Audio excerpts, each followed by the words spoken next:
মিশর আলেকজান্ডার এয়ারপোর্টের ভিতরে আছি। আজকে 2 দিন,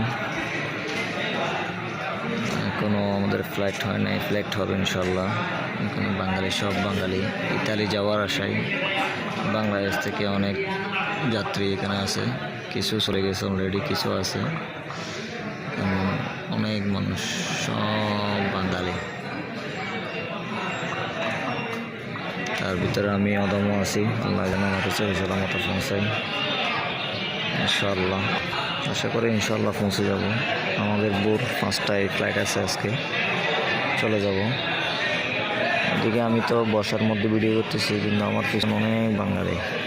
ভিডিও করলে অনেকে মাইন্ড করবে, এই জন্য করতেছি না। এদিকে